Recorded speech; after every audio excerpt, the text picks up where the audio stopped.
أعوذ بالله من الشيطان الرجيم. الله ولي الذين آمنوا يخرجهم من الظلمات إلى النور،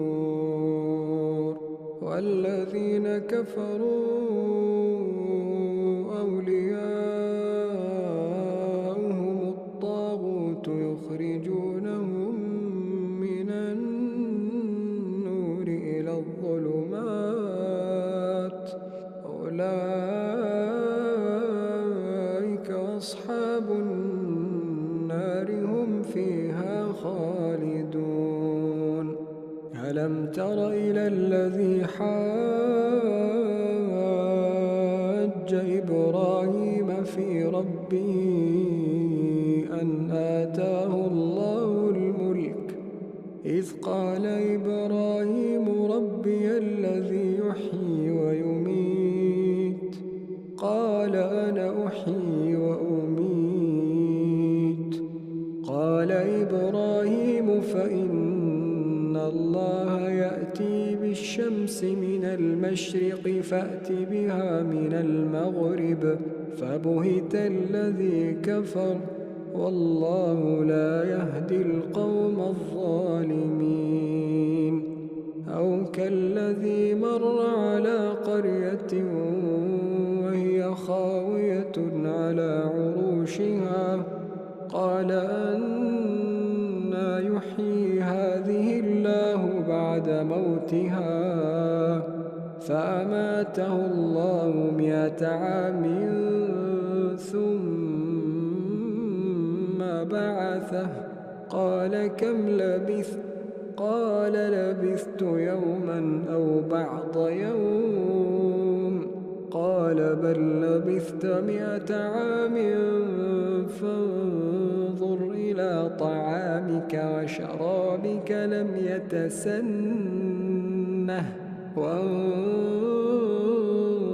إلى حمارك ولنجعلك آية للناس، وانظر إلى العظام كيف ننشزها ثم نكسوها لحما، فلما تبين له قال أعلم أن الله على كل شيء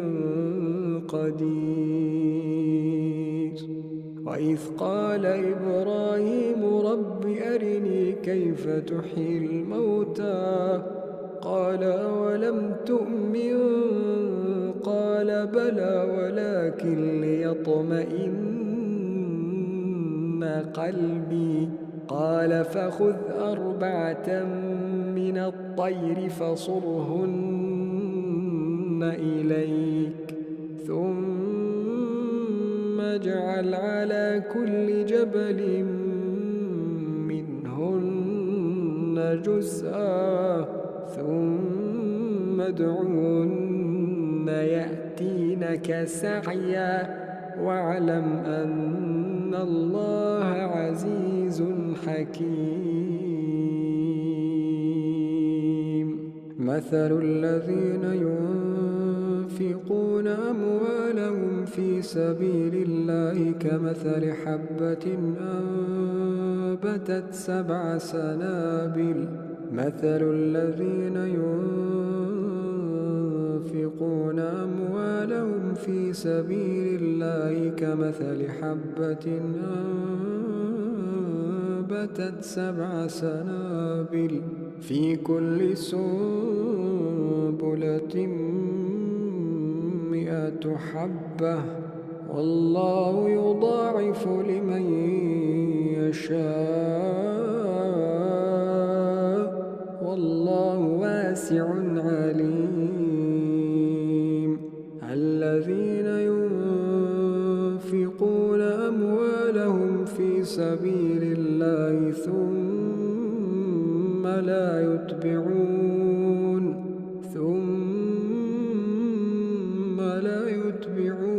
ما أنفقوا منا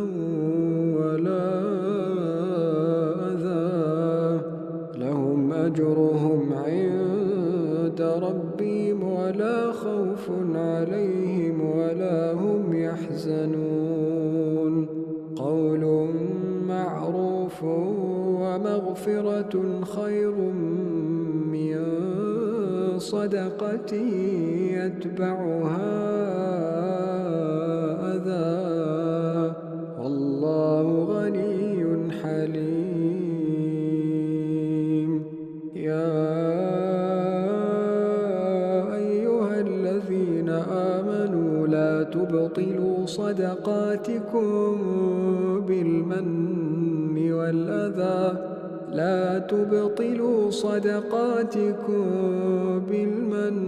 والأذى كالذي ينفق ماله رئاء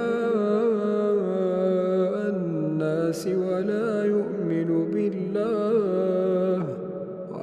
يؤمن بالله واليوم الآخر فمثله كمثل صفوان عليه تراب فأصابه وابل فتركه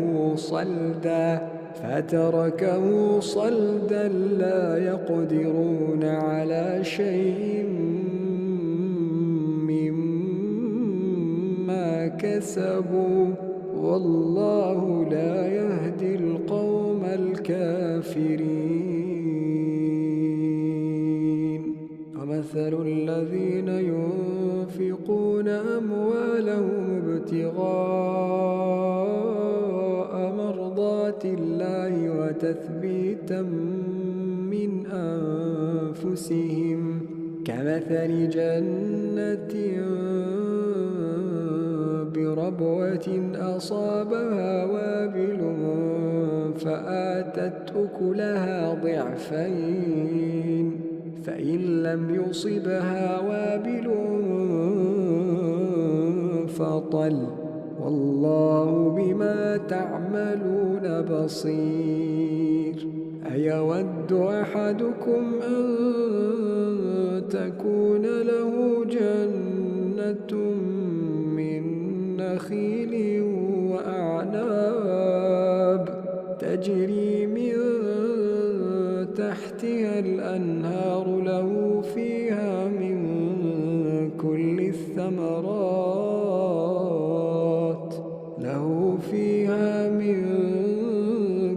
الثمرات وأصابه الكبر وله ذرية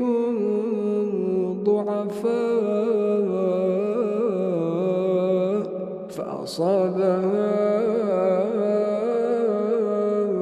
إعصار فيه نار فاحترقت كذلك يبين الله لكم الآيات لعلكم تتفكرون. يا أيها الذين آمنوا أنفقوا من طيبات ما كسبتم ومما أخرجنا لكم من الأرض ولا تيمموا الخبيث منه تنفقون ولستم بآخذيه إلا أن تغمضوا فيه واعلموا أن الله غني حميد. الشيطان يعدكم الفقر ويأمركم بالفحشاء والله يعدكم مغفرة منه وفضلا والله واسع عليم. يؤتي الحكمة من يشاء ومن يؤت الحكمة فقد أوتي خيرا كثيرا وما يذكر إلا أولو الألباب. وما أنفقتم من نفقة أو نذرتم من نذر فإن الله يعلمه وما للظالمين من أنصار إن تبدوا الصدقات فنعما هي وإن تخفوها وتؤتوها الفقراء فهو خير لكم ويكفر عنكم من سيئاتكم والله بما تعملون خبير ليس عليك هداهم ولكن الله يهدي من يشاء وما تنفقوا من خير فلأنفسكم وما تنفقون إلا ابتغاء وجه الله وما تنفقوا من خير يوفى إليكم وأنتم لا تظلمون للفقراء الذين أحصروا في سبيل الله لا يستطيعون ضربا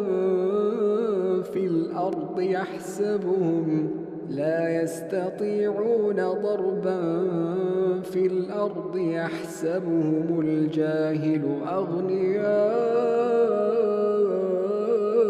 من التعفف تعرفهم بسيماهم لا يسألون الناس إلحافا لا يسألون الناس إلحافا وما تنفقوا من خير فإن الله به عليم الذين ينفقون أموالهم بالليل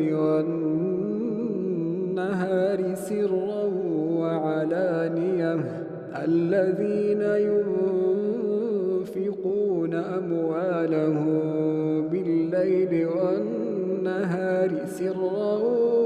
وعلانية فلهم أجرهم عند ربهم ولا خوف عليهم ولا هم يحزنون.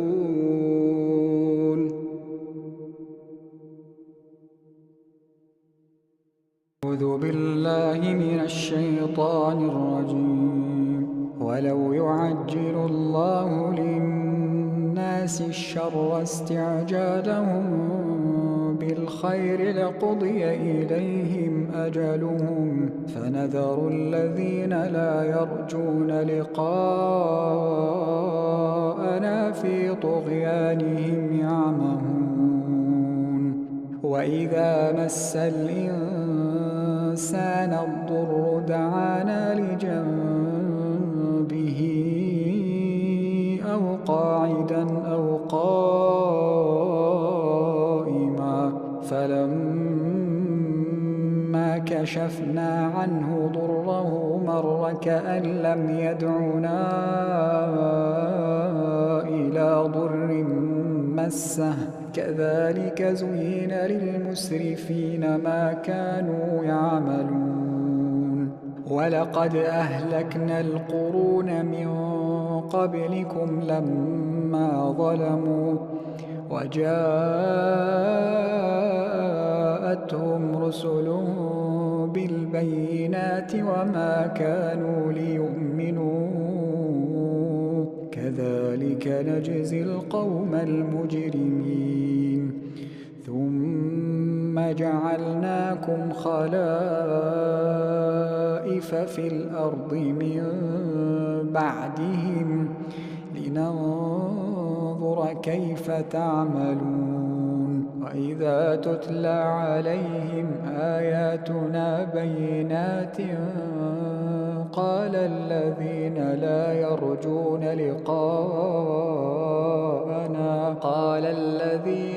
يرجون لقاءنا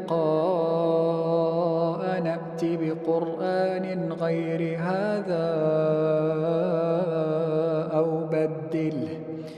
قل ما يكون لي أن أبدله من تلقاء نفسي إن أتبع إلا ما يوحى إلي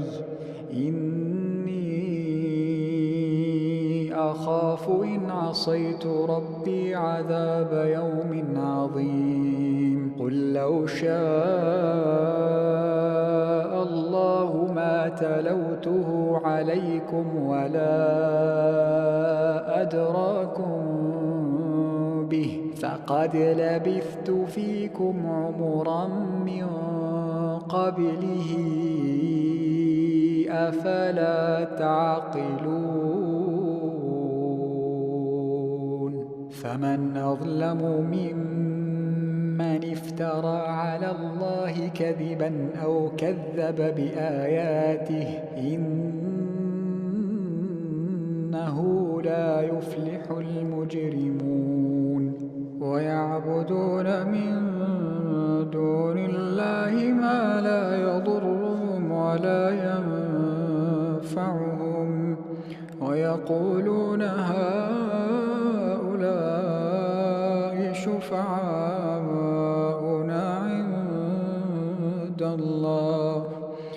قل أتنبئون الله بما لا يعلم في السماوات ولا في الأرض سبحانه وتعالى عما يشركون. وما كان الناس إلا أمة واحدة فاختلفوا ولولا كلمة سبقت من ربك لقضي بينهم فيما فيه يختلفون.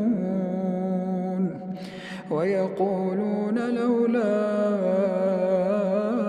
أنزل عليه آية من ربه فقل إنما الغيب لله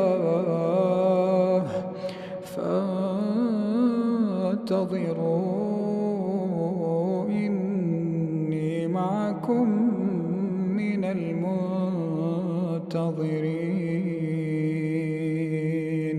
وإذا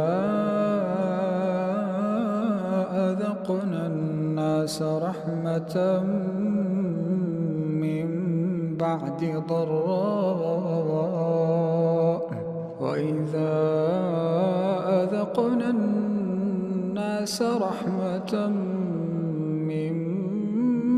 بعد ضراء مستهم إذا لهم مكر في آياتنا قل الله أسرع مكرا إن رسلنا يكتبون ما تمكرون. هو الذي يسيركم في البر والبحر حتى إذا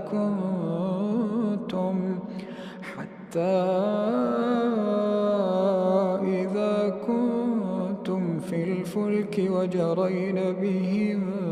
بريح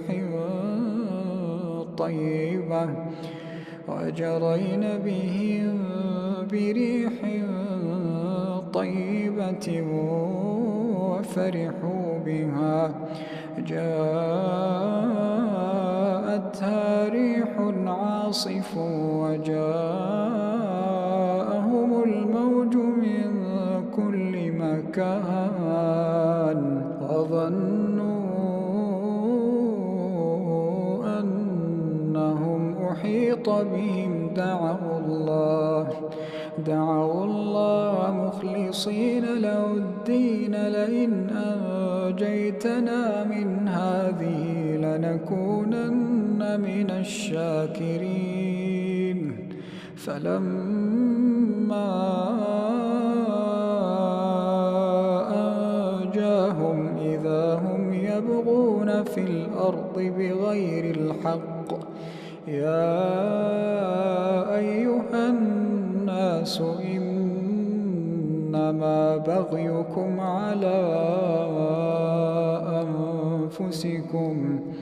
متاع الحياة الدنيا ثم إلينا مرجعكم فننبئكم بما كنتم تعملون إنما مثل الحياة الدنيا كماء إن أنزلناه من السماء إنما مثل الحياة الدنيا كماء إن أنزلناه من السماء فاختلط به نبات الأرض مما يأكل الناس والأنعام حتى إذا أخذت الأرض زخرفها وزينت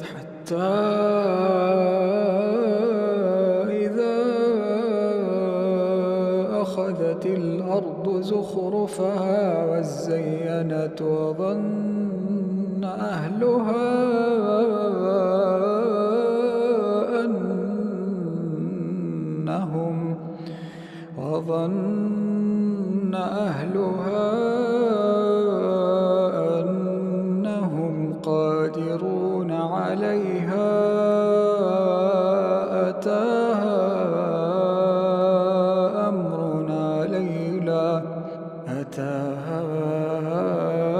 أمرنا ليلا أو نهارا فجعلناها حصيدا كأن لم تغن بالأمس كذلك نفصل الآيات لقوم يتفكرون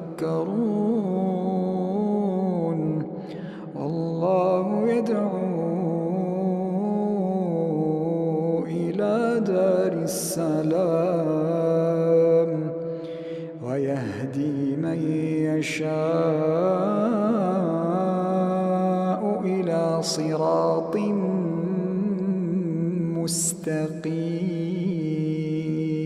مستقيم للذين أحسنوا الحسنى وزيادة ولا يرهق وجوههم قتر ولا ذلة أولئك أصحاب الجنة هم فيها خالدون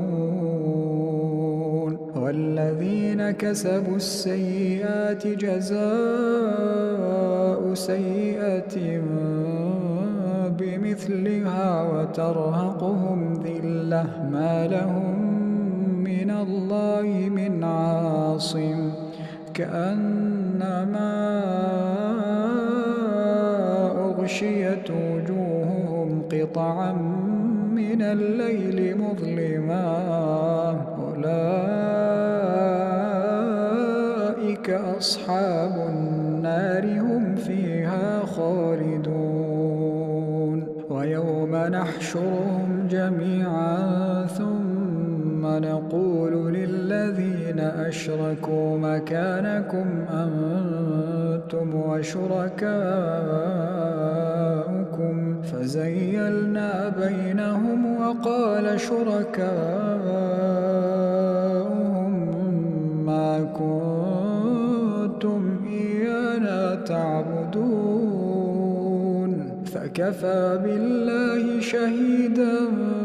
بيننا وبينكم إن كنا عن عبادتكم لغافلين هنالك تبلو كل نفس ما أسلفت وردوا هنالك تبلو كل نفس ما أسلفت وردوا إلى الله مولاهم الحق وضل عنهم ما كانوا يفترون قل من يرزقكم من السماء والأرض أم من يملك السمع والأبصار ومن يخرج الحي من الميت ويخرج الميت من الحي ومن يخرج الحي من الميت ويخرج الميت من الحي ومن يدبر الأمر فسيقولون الله فقل أفلا تتقون فذلكم الله ربكم الحق فماذا بعد الحق إلا الضلال فأنى تصرفون كذلك حقت كلمة ربك على الذين فسقوا أنهم لا يؤمنون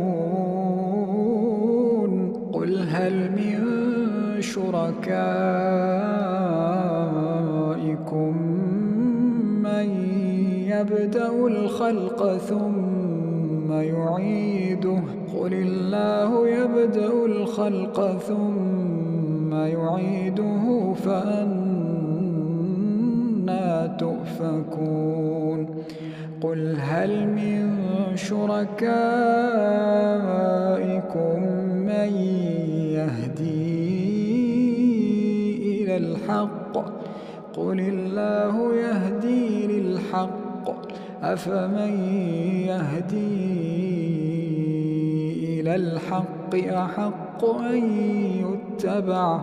أمن لا يهدي إلا أن يهدى فما لكم كيف تحكمون وما يتبع أكثرهم إلا ظنا إن الظن